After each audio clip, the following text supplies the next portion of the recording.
the importance of a date night also extends to the children. Even when they're little, the messaging you send by going out of the home for a little bit is so powerful. We're going to go take care of this relationship so that we can take care of you guys effectively. So powerful. Like I said at the top of the conversation, it's a gift you give your children to love your spouse well. Hey, look out. It's Faith Talk Today. I'm Rick Probst. A wonderful Atlanta weekend. Hope you're doing well. You know, I am the father of three men now. They were boys. And fortunately for my wife and I, my parents lived not too far from us. So when the boys needed someone to watch them, if we went on a date night or we didn't go on vacation, but usually a date night or whatever, or maybe even two, we had them. But, you know, for some parents, that's impossible. Nobody lives nearby and they're stuck, young kids. And that's why we have brought Deana Thayer from Focus on the Family with us, author and speaker, and Ezra, my producer, who has not one girl, not two, not three, but four young girls. 2.5, Ezra, and under? 2.5 and 5 months. Yeah. And so, you know, parents need a little time away, whether it's, vacationing or a date night, definitely. And Dr. Deana is going to talk to us. We're going to try to help Ezra because I'm just too old to help him. And I've forgotten most of the things that I've learned. But Doc Thayer here has an article that she wrote about because there are other parents that are in this boat and they desperately need time together, husband and wife. Right, Doc? Why is that so important? Let's kick that off. Well, first of all, thank you for calling me Doc. I mean, I just appreciate you speaking this over me because I'm actually working on my doctorate right now. So you're helping me believe it's going to come to fruition. I really appreciate it because when you're in the midst of a dissertation, it makes you question all your life choices. So appreciate that vote of confidence. But yes, this is so critical. And I think a piece of it is not only because we know as believers how important it is to cultivate a strong marriage. We know the value of marriage. It's our picture literally on earth of Christ's relationship with the church. So it's central. But I also believe we really do our kids the best favor when we're loving their other parent well. That's the best gift we give our children too, to have a strong marriage. So I really appreciate both of you for shining a light on this important topic, because I think some couples can almost even fall into the trap of thinking, is this a little selfish? Is it really important? Maybe in this season when we're raising littles, we need to put that on the back burner. And nothing could be further from the truth. It's actually super important. And perhaps more so during that time where you might feel you don't have the capacity for it. You've got to carve out that time to take good care of each other so that you then have some bandwidth to take care of your kiddos. Now, Doc, I'm going to call you Doc, even though you don't have the credentials yet. So we just consider you a Doc. I hope that's okay. It's great. With the powers that be. But how did you get into this? Because this is so crucial. I think, Ezra, we've never really heard anything like this before, have we? Or have I just been under a rock somewhere? No, I mean, it's, I think, at least just speaking for me, my current situation and just people, that I go to church with, and it's just hard. It's just really, really difficult to take time to focus on your marriage. I know for me and my wife, whenever we're talking, we're constantly having these conversations of like, hey, how do we stop feeling like roommates? You know what I mean? And that is just a common complaint. And by the way, I'm sure that in some sense it's always been that way because, it's just always been a challenge to raise kids. You know what I mean? But I think with the just with the millions of directions that parents are getting pulled in today, I think, there's some unique challenges that people in my age group are having to deal with for sure. But like Rick mentioned at the top, I've got I've got two sets of twins, and I know I'll just give a pause there for people, if they took a sip of water, maybe to just finish that sip of water. Soak that in. Yeah. So I always joke around, when I thought of having kids, I never thought that I would ever have twins, and even less than that, I ever thought of having two sets of twins. But Yeah. it that can be really, really difficult. And I'm going to kind of leave this as an open-ended question. But I mean, where do you even, where's a starting point? For, hey, my wife and I know we need to focus on our marriage. We need to don't just put that on the back burner constantly. How do we shift priorities maybe a little bit in the midst of life's insanity to have a little bit of healthy, us time? Where's a good starting place that you recommend? Yeah, it's a great question. I'm going to answer your questions in order. So, Rick, you asked how I even got into something like this. And part of it was born out of, I spent 2 decades in the birth and early parenting sphere. So I was a doula, childbirth educator, et cetera. And I started to become really frustrated by, while that is a beautiful thing to be invited into someone's day that they become a parent, I became a little disillusioned with all the prep we do for labor and birth. And then what are we doing afterwards to support parents and walk alongside them after? And marriage can be much the same way. I'm a huge fan of premarital coaching. I love that. It's fun to plan a wedding, but we've got to also then take care of the marriage on the backside. So this was really born out of my frustration with that and saying we have to tip the scales and say, yes, we prep for the one day or what have you, but then we've got to move to supporting parents for the long haul and supporting marriages for the long haul. So that's where this came from. And it's why a lot of my background is in education, because I want to educate families on how to do this. Now, Ezra, to your question about where's just a starting point, and I love this question so much because I often can be caught saying when I do interviews, just start somewhere, but start. So it's okay to start small, but don't let something prevent you from starting. It's never too late to make a course correction or tweak things, but we've got to start. And I think sometimes we can get so overwhelmed as marriage partners, or particularly as parents, that we just get this analysis paralysis and don't start. So I really appreciate your question because you're asking how to start. And I'm a big proponent of just start, right? Just pick a thing. So here's what I would suggest. You might have to look at your day. And I'm sure, especially with 2 sets of twins, each day might look a little bit different. And that's completely understandable. But for most families, even like we have 5 kids between us, I'm in a blended family. So that was another layer of complexity. I got 3 at once, right when I got married. So triplets, 3 bonus kids. But they weren't tiny. So it was a whole different thing. So, but most families will find that there's at least some rhythm to the day. Even if it's like, oh, this looks a little different each day. This one bailed on the nap yesterday, whatever. There's some predictable rhythm, at least a little bit. Like, hey, we know this time of day is a little bit more mellow in our house. This time of day, it's bananas, right? And so I would say the first step is you sit down together and talk about that. Where are the pockets of time that we might be able to grab a little bit of couple time? So you got to figure that out first. I think if couples wait for or say, we'll just wait till we have time, or we'll try to find time, good luck. I mean, you're going to be searching for a long time. I think we have to shift that vocabulary to how do we make time? So looking for those little pockets is going to be your first important step. Dr. Thayer with us from Focus on the Family. She's an author and a speaker.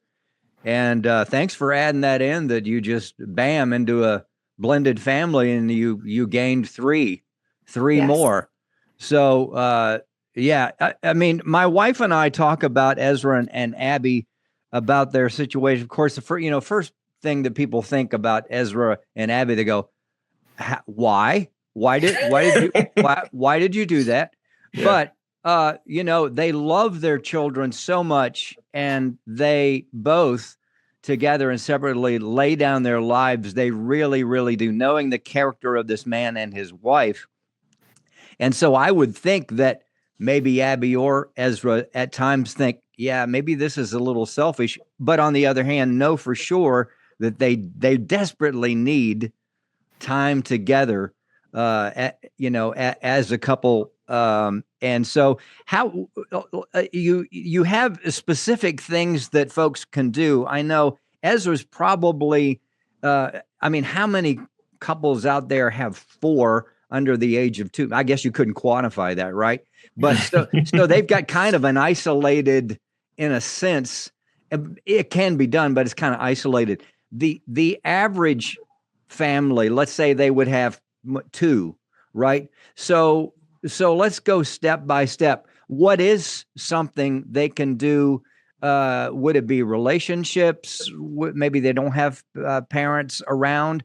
Would it be behoove them to build relationships with people that maybe at some point they could watch the children for a night out? Or even, I think even in the press release, even if the parents can't get away, there are, and I think you did mention, plan, see when the downtime is, if you can do that. So what are maybe 2 or 3 specific things that parents can do to put this thing together? Yeah, I appreciate, Rick, your mention of the community element, because there are families for whom there aren't grandparents nearby or relatives, or they may not even have a reliable babysitter they trust. I also would probably lean away from a young teen babysitter with 4 littles, right? So there's just that's a different situation. Your situation, Ezra, it's truly an anomaly where maybe hiring that high schooler isn't going to make sense. It's not fair, right? To them or to you. You'd be stressed out. So getting the community element is big. Some families do some swaps with maybe their small group at church. There are also, depends on the community where you live, but I just want to mention this for your listeners who might have access to something like this. Definitely avail yourself of community resources. There are sometimes community centers, or we live in a neighborhood that has a little like athletic club, and they do kids themed nights, and the parents can drop their kids off, and they have childcare for really little ones, but also like crafts and fun activities for older ones. And the parents just get a little break. I think it's like 6:30 to 9, but still 2.5 hours feels glorious when you're on 24/7 in this parenting journey. And I relate to that as well, because I was a single mom for 6 years. So there was no one to spell me or give me a break, so to speak. So if you live near a place with a community center, a gym, sometimes gyms will do it, a club, library, story time, whatever you have, I encourage parents, avail yourself of those resources if you don't have the family network for childcare, definitely. So appreciate you bringing that up. And then I'll just mention a couple other practical things. I'm going to go in order from most resources and availability down to a situation more like probably like yours, Ezra, where even getting away might feel a little bit impossible in this season. So starting with just saying maybe just finances are the challenge, and you're a couple who says we've got to get away, and we can, but we really can't afford a flight. Then I really recommend road trips or exploring your state. Maybe there's places in your own home state that you've kind of wanted to see, but you haven't. You're only going to be a few hours away, but maybe you can get away overnight. So that's a kind of a great starting point. And then as we kind of move down into the funnel, what I would say for families who say, well, getting away overnight, not going to happen. It might be that in that season, they still have a nursing parent, for instance. That's just not possible to be gone overnight. That is super tricky. I relate to it. When I was still in the birth world, I would sometimes be attending births, and my husband would have to bring me the baby so I could nurse while I'm helping a mom in labor. It was bananas. So maybe the overnight thing isn't realistic. So then I suggest like a staycation. Is there something you can do that's just a daytime outing where now you only have to secure childcare for maybe several hours, and whoever that childcare is maybe isn't going to have to navigate bedtime if bedtime is busy at your house or more challenging. So you could, go on a hike, visit a museum, take a scenic drive. There might be a restaurant you've really wanted to try, so you go and grab happy hour together. There's ways to do fun things together in just a few hours without that overnight that we all think of. That's so relaxing, get away overnight.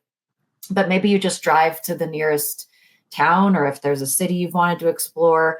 If you guys are adventurers, go to the amusement park. I know adults who are like, I miss getting on a roller coaster and just having fun with my spouse.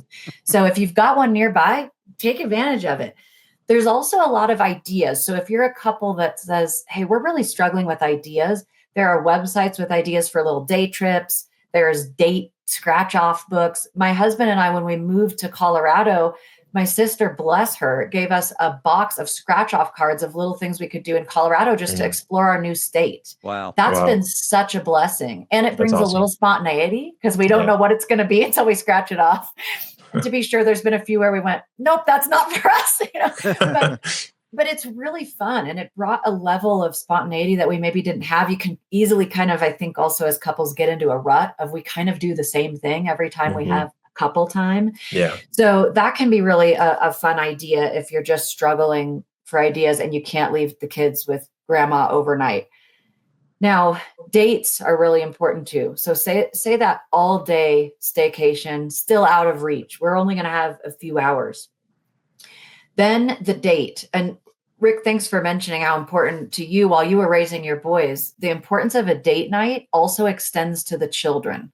Even when they're little, the messaging you send by going out of the home for a little bit is so powerful. We're going to go take care of this relationship so that we can take care of you guys effectively. So powerful. So creative ideas for that. Maybe you make a little scavenger hunt, give each other clues. I love writing clues for my husband. To this day, we have a small little key that we hide around the house and we take turns finding it. And it's just a fun thing.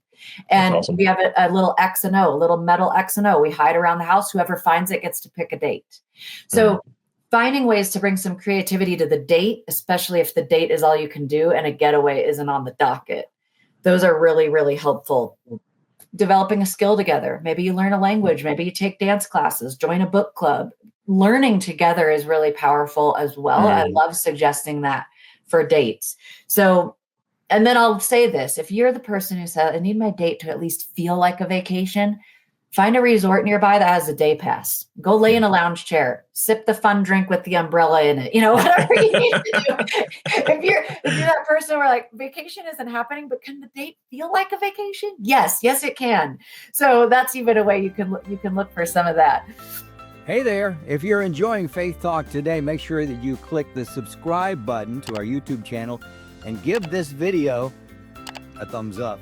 How's that? Yeah, and help us reach more people, will you? And catch the full audio podcast wherever you listen. Just search Faith Talk Today. New episodes get dropped every Monday morning. So thanks for listening. Now back to the conversation.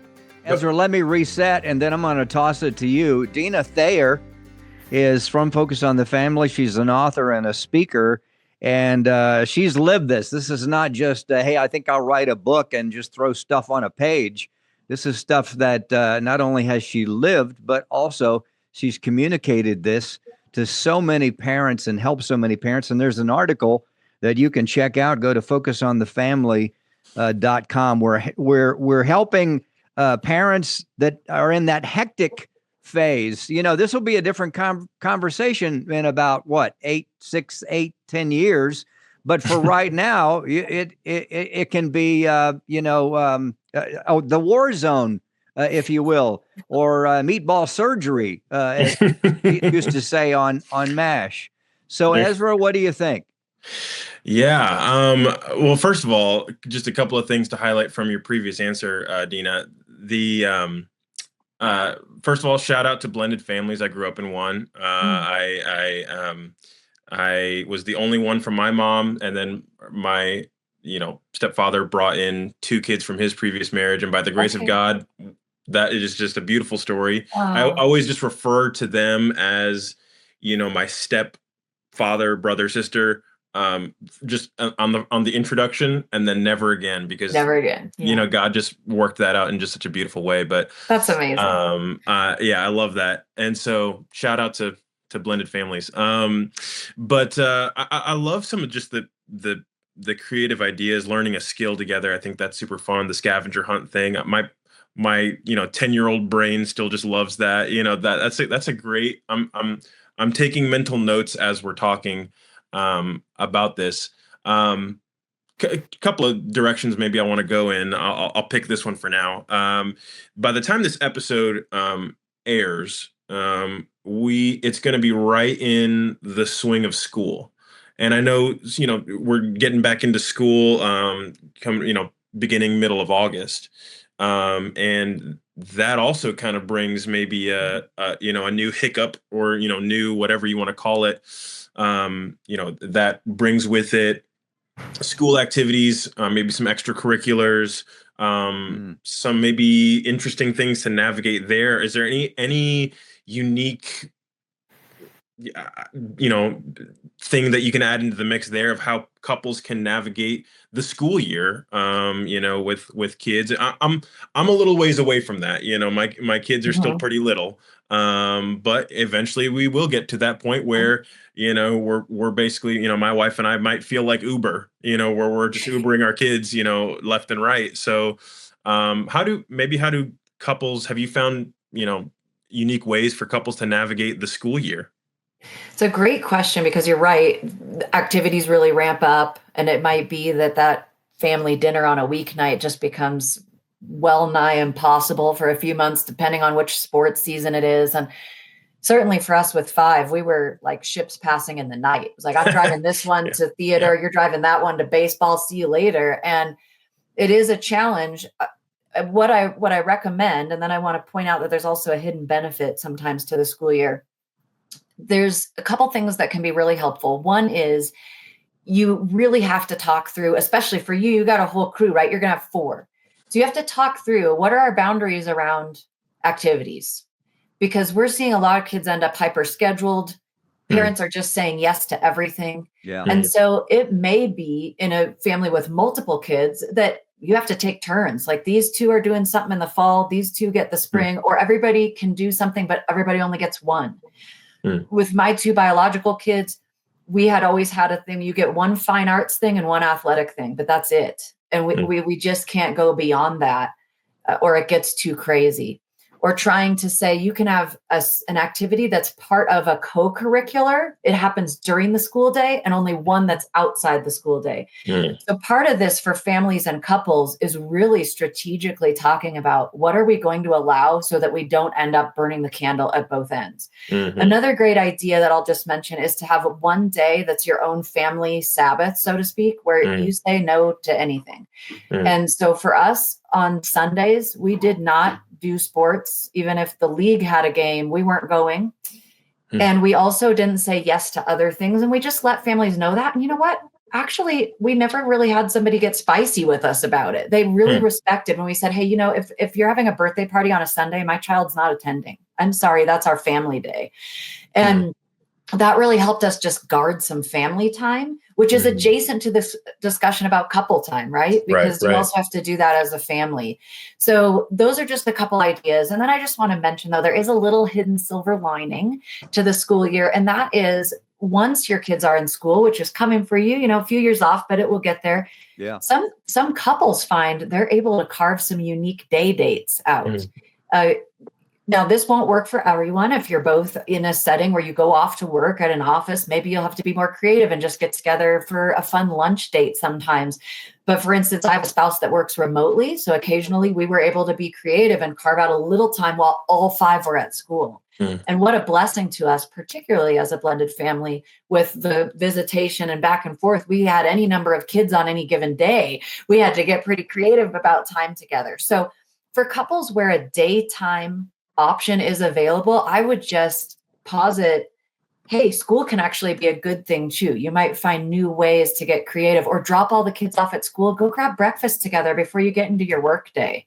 Mm. Just you've got, yes, you're going to have to think outside the box, but then there's some unique ways to connect together. mm. Love that. Deana Thayer is with Focus on the Family.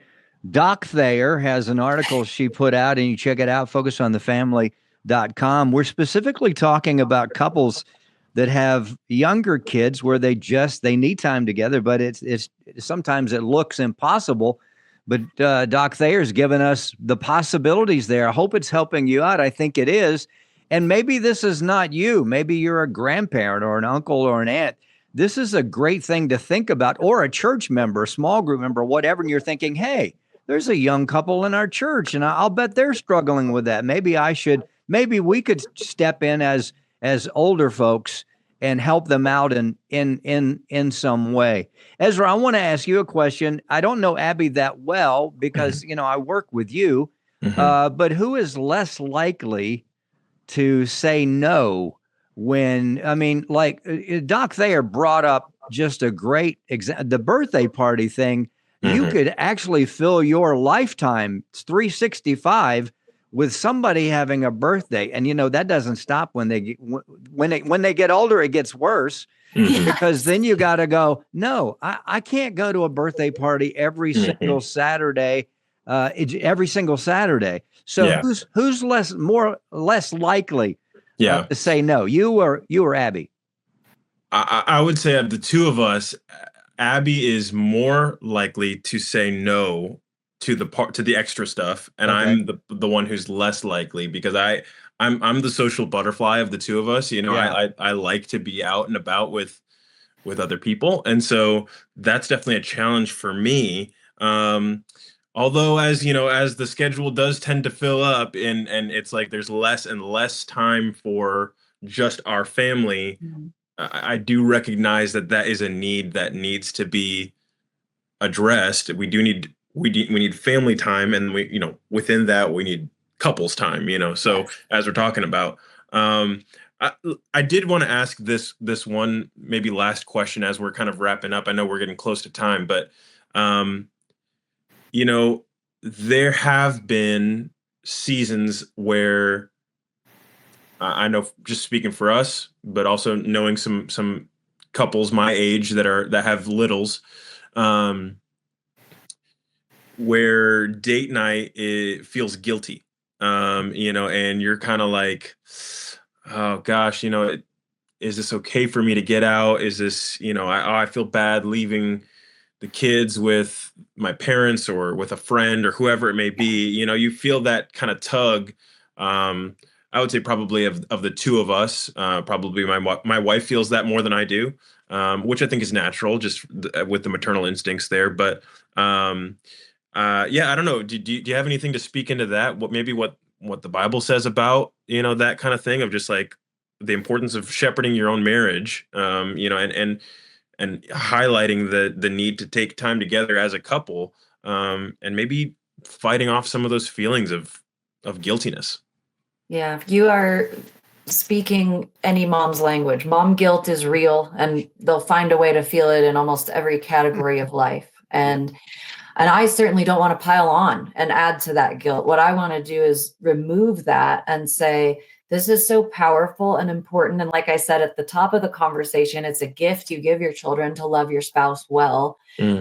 But you're right. As with all things, I think in life, we can look to the word and see great examples. And even early in the Pentateuch and Deuteronomy, we're told to teach biblical precepts to our children while you walk along the road and when you're at home and while you're out and about. But the only way we're going to have the bandwidth for that is taking care of the marriage. I'm going to get really weary of all the day-to-day cleaning up after this meal, and it's about time to prep the next meal, let alone teach my kids some biblical principles or be that model, if I'm not also taking care of myself. It's that old analogy of putting your own oxygen mask on first. Yeah. You can't pour from an empty pitcher. So unless you guys are taking some time to refresh yourselves, and particularly for her as a mom, where so much of the caretaking does still fall to the mom, that's just the reality. To refresh yourself is going to allow you to then pour out better into your children. And I think we even see this coming through into the New Testament and Christ's example. And while he wasn't married or having children of his own, we see him steal away to get breaks and pray. We see him telling us in Matthew to come to me if you're weary and burdened, and I will give you rest. So he's advocating for rest. We even see that God the Father rested after creation, that when we work hard in all of these areas, it's important to also replenish. That is a beautiful thing.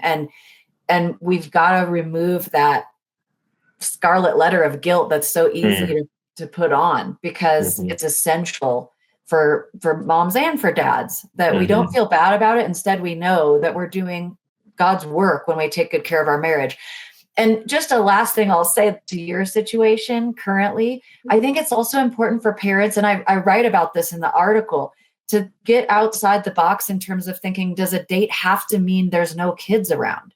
Some families can't even get out of the house if they're in a really crazy season.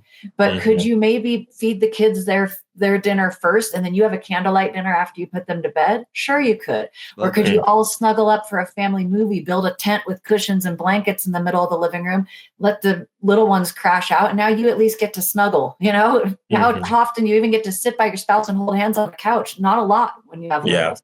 So I think we can even be braver about saying, does a date have to mean I left the building?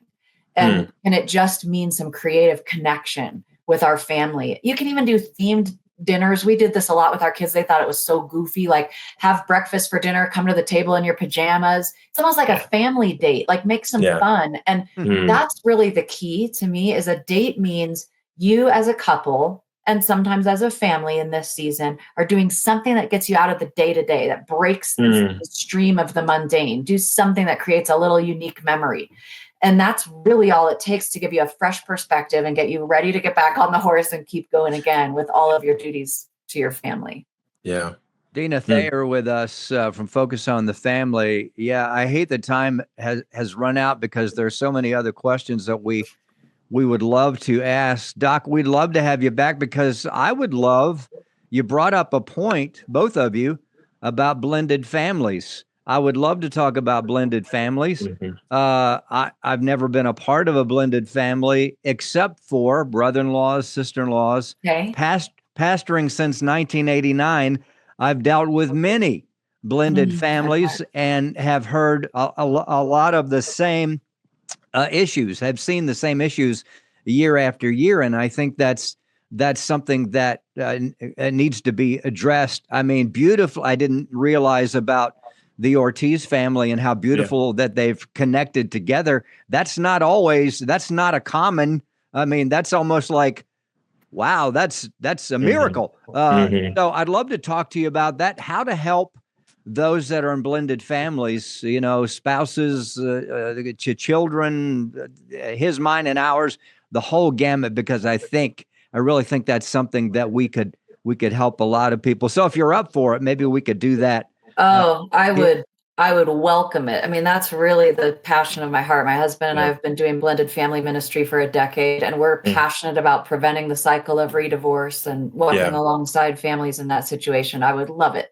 Let's set that up. And I mean, being someone that's never experienced it, or knowing people that have never experienced it, from the outside, you look, well, what's the big deal? How hard is that? I mean, come on. How difficult is that? Well, it is difficult. And so, let's talk about that. And again, you can go to focusonthefamily.com. Doc, real quick, your resources, how can people get them? You bet. Well, I would really suggest for couples looking for these creative ideas, go to that marriage tab on focusonthefamily.com. There's a ton of resources, but certainly we'll link to my article. It's literally called Marriage Getaways for the Couple Who Can't Get Away. So Ezra, it's your life in a nutshell right there. Yep. So please check that out. But there's just a plethora of resources on the website. We want you to avail yourself, stuff for marriage, parenting. And I always want to just say, if you're in a sticky spot or you've hit a speed bump in your marriage or your parenting and we can help, please reach out. We'd love to be a resource to you. You can call. We have consultations with licensed counselors, and we'd love to do that. And our number is 1-800, the letter A and the word family. Love it. Doc Thayer with us. Check that out, focusonthefamily.com, and call the number, and we'll get her back and we'll talk about blended families. And again, this may not be you, but listen, it's all around us. And so I think that we can get as much education and practical knowledge about it and how to help. I think we can on whatever level that is. By the way, you can listen to this again, watch it again on our podcast, wherever you get your podcast, or faithtalkatlanta.com. And a quick plug for our podcast, and Ezra is the producer for this as well, Two Pastors Unplugged. I talked to an Atlanta area pastor, and we just chat. I don't have anything that I really need to talk about. We just kind of chat and talk about good things, bad things, ugly things, and it's just really, really good stuff. So we enjoy it so much. So wherever you get your podcast, we lovingly call it 2PU. and PU. It doesn't stink. In fact, people like it, through PU. So anyway, check that out wherever you get your podcast, but this one as well. It's Faith Talk Today. Next week, we've got another great guest. Join us. Have a good week. I'm Rick Probst. This is Faith Talk Today. Hey, that's it for this episode of Faith Talk Today. But wait, there is more. You can go ahead and click the next video and keep watching videos and share them. And don't forget to subscribe to the channel and to the Faith Talk Today podcast. And we'd love to connect with you online. Just follow us at Faith Talk Atlanta. We're on all the socials. Hey, thanks for tuning in. We'll see you next time on Faith Talk Today.